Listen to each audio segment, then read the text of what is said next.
Assalamualaikum warahmatullahi wabarakatuh. Salam bahagia buat teman-teman para pejuang calon guru penggerak angkatan keempat Kota Batam. Salam Merdeka Belajar.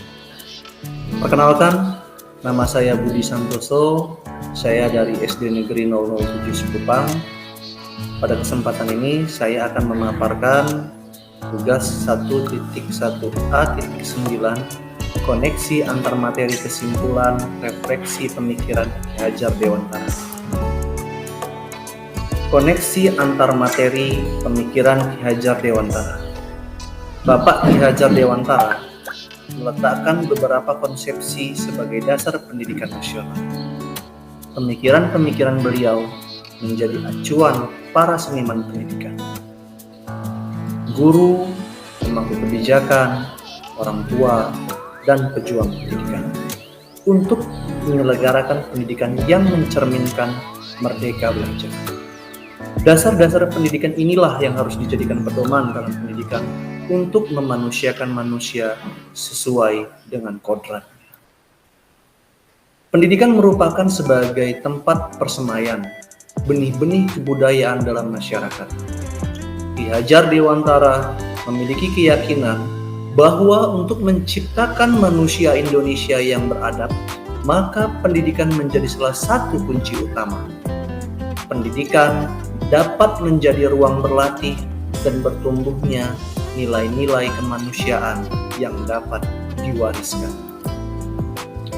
Menurut Ki Hajar Dewantara, pendidikan anak berhubungan dengan kodrat alam dan kodrat zaman.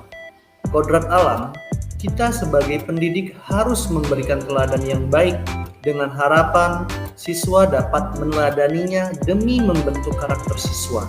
Misalnya, bersikap sopan dan ramah terhadap sesama, baik di lingkungan sekolah maupun di lingkungan masyarakat. Sedangkan, kodrat zaman yaitu pada pendidikan global menekankan pada kemampuan anak untuk memiliki keterampilan abad 21. Apalagi di tengah situasi pandemi ini, anak dituntut untuk bisa menguasai IT sebagai salah satu sarana untuk mensukseskan pendidikan di Indonesia. Sesuai dengan semboyan Bapak Ki Hajar Dewantara, yaitu di depan memberi teladan, di tengah memberi bimbingan, dan di belakang memberi dorongan. Kita sebagai pendidik menjadi pemimpin yang memerdekakan dan memberikan teladan, memberikan semangat, memberikan dorongan, dan serta mengayomi peserta didik. Guru menjadi fasilitator dan motivator dalam pembelajaran, sebagai mitra belajar bagi peserta didik. Karena tujuan dari pendidikan, kita harus berfokus pada murid, dan murid.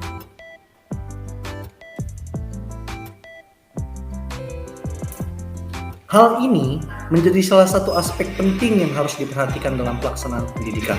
Budi pekerti juga merupakan modal dasar kebahagiaan yang berperi kemanusiaan.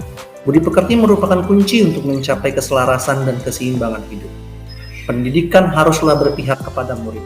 Pendidik harus menghamba pada sang anak, lebih mementingkan sang anak daripada karirnya sendiri. Segala sesuatu yang pendidik lakukan dengan ikhlas dan berpusat pada anak. Pendidik dengan niat yang ikhlas dan suci hati, terlepas dari segala ikatan, berniat menghamba pada sang anak. Pendidikan harus memerdekakan berdasarkan pelajar. Merdeka belajar.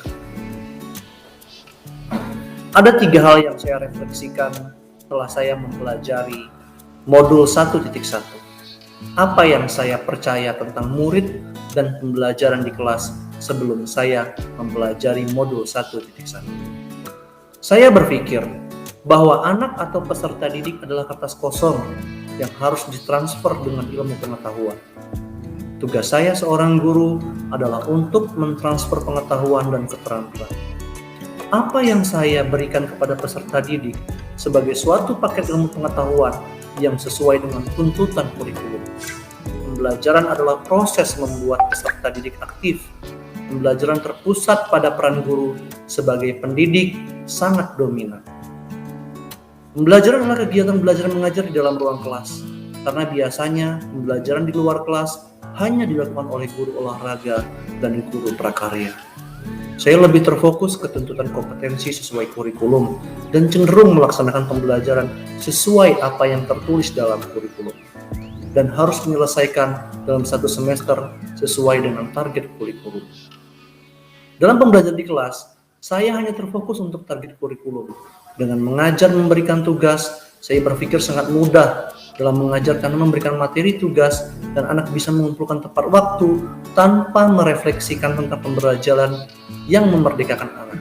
Dan saya juga sering mengeluh karena ada sebagian anak yang tidak mengumpulkan tugas, sulit diatur, lambat, berpikir walaupun soal-soal atau tugas yang diberikan materinya sangat mudah.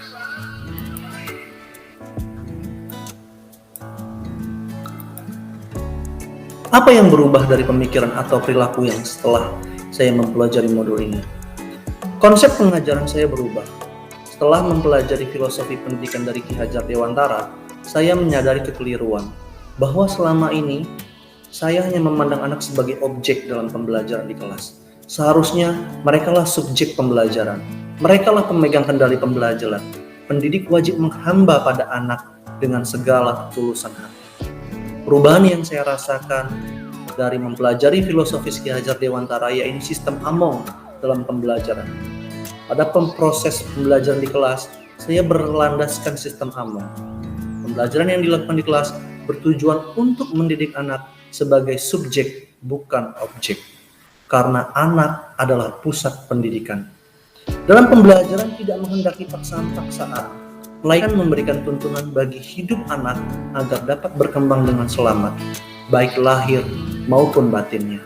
Menyadari bahwa setiap anak itu istimewa, unik, dan memiliki potensi dalam dirinya dalam sistem. Sistem Among, anak dididik di sekolah sesuai dengan bakat dan minat pendidik sebagai Tutwuri Handayani, berperan menuntun, mengasuh, membimbing anak sesuai dengan kodratnya agar jiwanya merdeka, lahir, dan batin.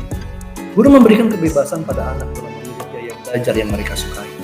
Dari yang tadinya hanya menuntut instruksi akan berubah menjadi merdeka belajar. Kita sebagai pendidik menjadi pemimpin yang memerdekakan dan memberikan teladan, memberikan semangat, memberikan dorongan, dan serta mengayomi peserta didik. Guru menjadi fasilitator dan motivator dalam pembelajaran, sebagai mitra belajar bagi peserta didik. Karena tujuan dari pendidikan kita harus berfokus pada murid. Murid dan murid, pendidik adalah penuntun. Sehingga dalam pembelajaran di sekolah, tugas guru menuntun, membimbing peserta didik dalam mencari dan menemukan konsep-konsep teori dan membantu mereka menerapkan konsep dan teori yang sudah mereka pelajari dalam kehidupannya sehari-hari. Sehingga anak atau peserta didik tidak kehilangan arah dan membahayakan hidupnya. Apa yang bisa saya terapkan lebih baik agar kelas saya mencerminkan pemikiran Ki Hajar Dewantara? Saya sebagai pendidik harus disiplin dalam waktu. Ke sekolah, kita guru menjadi teladan, memberi semangat, serta memberikan dorongan dalam menanamkan nilai karakter kedisiplinan dan kerjasama. Tolong menolong dalam setiap kegiatan yang ada di sekolah. Mendorong dan memotivasi peserta didik untuk saling berbagi solidaritas. Jika ada salah satu warga sekolah yang mengalami kekurangan, misalnya mengalami musibah, orang tuanya meninggal, membiasakan anak mencintai lingkungan kelas atau sekolah. Meningkatkan karakter anak dengan pembiasan yang secara kontinu, seperti mengawali aktivitas pembelajaran dengan berdoa, saling memuji di antara teman, selalu memberikan kata-kata positif untuk teman sebangku atau sekelas, kata terima kasih untuk bantuan atau pujian dari teman, kata maaf jika melakukan kesalahan, baik sengaja maupun tidak. Membudayakan budaya lokal untuk mentransformasikan pendidikan karakter bangsa. Terakhir, saya ucapkan terima kasih kepada Bapak Fasilitator, Bapak Mangasa Ritonang PhD, pendamping saya, Bapak Ahmad Sudianto SPD, dan sahabat rekan seperjuangan calon guru penggerak Angkatan 4, serta sahabat satu kelompok yang selalu bersama saya, yakni Mr. Rusli, Mr. Ahmad, dan Miss Helvia. Sampai jumpa kembali di pembelajaran berikutnya. Semangat, merdeka, belajar. Assalamualaikum warahmatullahi wabarakatuh.